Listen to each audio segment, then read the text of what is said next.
For you, Ross, is there, when we think about MMG, the Wales, the Meeks of the world, was there ever, can you kind of give me like, there was like this big misconception that you and Meek weren't necessarily seeing eye to eye. You guys end up putting this album out, kind of shutting all that up. Like, how much of this rap shit that fans hear about is simple like miscommunication? Whether it's some entourage shit or it's just, people, just because we don't talk for 6 months, people assume shit ain't good. You know what I'm saying? I'm assuming there's a lot of that. Oh, I got it. You got to realize when I used to see things, Meek Mill, Wale, a lot of that shit was straight. Right. Cap, you know what I'm saying? These niggas. Besides them two together, because they had a thing together. Yeah, these niggas would be in the studio and then 2 days later you see some shit. But that's what just, fuck that shit. Right. That's why you never see me really speak on that shit, because it wasn't even nothing to address. Right. You know what I'm saying? We get in the studio, we come here, whatever. Would you ever? I may come in here one day and you don't have the white Bel Air, the pink Bel Air. Man, fuck this shit, Kev. I ain't coming back. Right. Hoes may say, Rose went. I only have the black bottle, Ross. That's all they had. You feel me? Damn. You feel me? And them hoes will make that into something, and it ain't even like that. You my nigga. You know what I'm saying? The homies. Them niggas really homies. If them niggas called each other right now, them niggas will come through for each other. Mm-hmm. Facts. If I call Meek right now, if I call Wale right now, it ain't nothing them niggas wouldn't do for me. Vice versa. 100%. One of the greatest mixtapes of all time is the Rich Forever tape. Mm-hmm. Rich Forever. How do we get this on DSPs, Spotify, Apple Music? I'm tired of finding, because Dat Piff's gone. So I'm tired of going on YouTube, finding all the shitty links. I really don't want to do it. Really? Yeah. I want Holy Ghost on Spotify, for fuck's sake. And the reason being is that was at a certain point, and I just wanted to do that for the streets. I had just released the album with Def Jam 6 months earlier, and I put that body of work together, and I was ready to release it. And I said, won't nothing come in between it. Even if it's the record label Def Jam, fuck Def Jam. I'm finna get this to the streets. This is what the streets need. Yeah, you had John Legend on the intro of a mixtape. Right. That's Rose. That's insane. That's Rose. Me and John Legend always been cool. Speed dial type shit. If I hit my nigga right now, hey, my nigga bless this for me, he gonna have that shit back to me, and you know what I'm saying? Like, for sure. That. You had this era where it kind of heated up prior to Teflon Don releasing, but like the Albert Anastasia era, I remember you had a record on there with Cool G Rap. Was it Knives? I'm trying to remember the name of the song. Knife Fights. Knife Fights, yes. But you had like used the mixtape game in a way that I don't remember artists up until that point having like a certified hit record that nobody could buy. Like BMF started on a mixtape. Facts. And then ended up on Teflon Don later.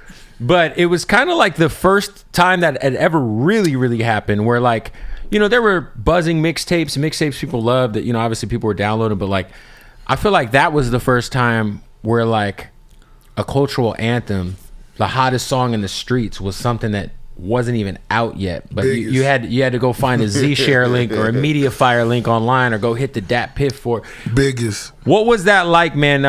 Can you just walk me through that era prior to Teflon Don? You putting out Albert Anastasia EP and just that whole hottest nigga in the game. Such a crazy time. That's what Rose was, hottest nigga in the game. It's such a crazy time. That's when niggas was paying $200 for the verse. I was like, boy, this shit crack, man. Hold on, I hit them niggas back, man. hold on. You know what I'm saying? How this nigga for real? No, I feel like that era of Ross, like you were the once Teflon Don. No, there was like that 2 or 3 year run where it was. It wasn't. It was longer than that. I'm talking about where you're like, because at that time you were above Drake. I'm being serious. You say 2, 3 years. No. I'm talking about 2 or 3 year run as like the undisputed hottest dude in the streets.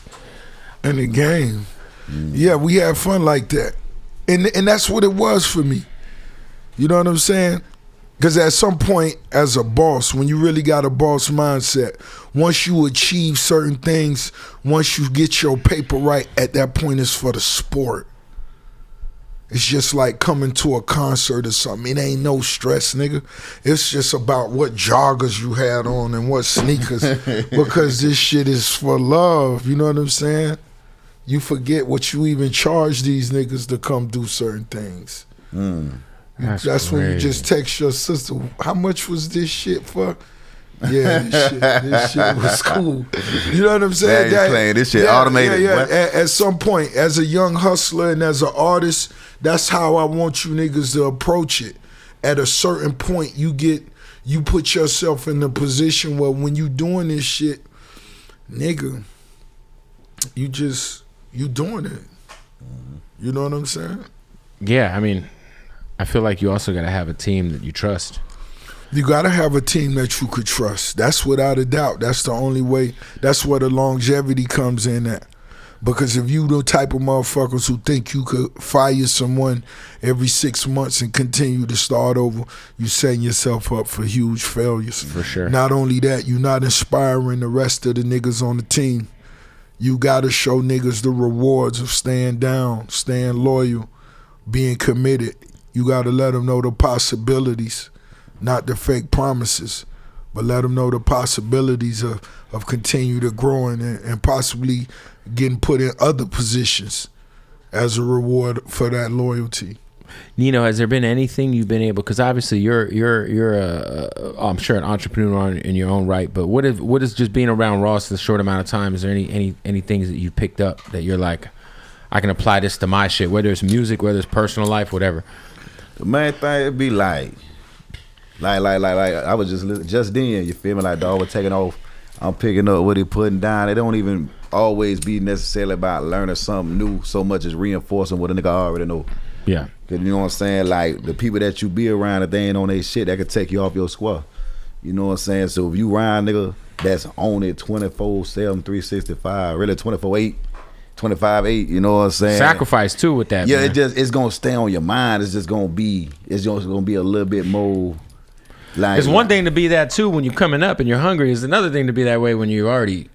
Yeah, niggas just be like some people. Like I feel like me, I'm just permanently inspired. I've been through a long time ago. Like I'm always I always got this thing to where like once you put me in the equation, like it lead to motion, it lead to shit going on. Better believe it. You know what I'm saying? Like I did all that fair time, you feel me? By the time I came home, my dogs wasn't making music no more, niggas wasn't making beats no more, niggas wasn't pushing. We had the clothing line going, we had the party promo shit going before I left. I revamped all that shit because it's just in me. Right. You know what I'm saying? So it's like being around niggas who own it. It is like for me, that's more what I feel like. We never crossed paths in Tampa.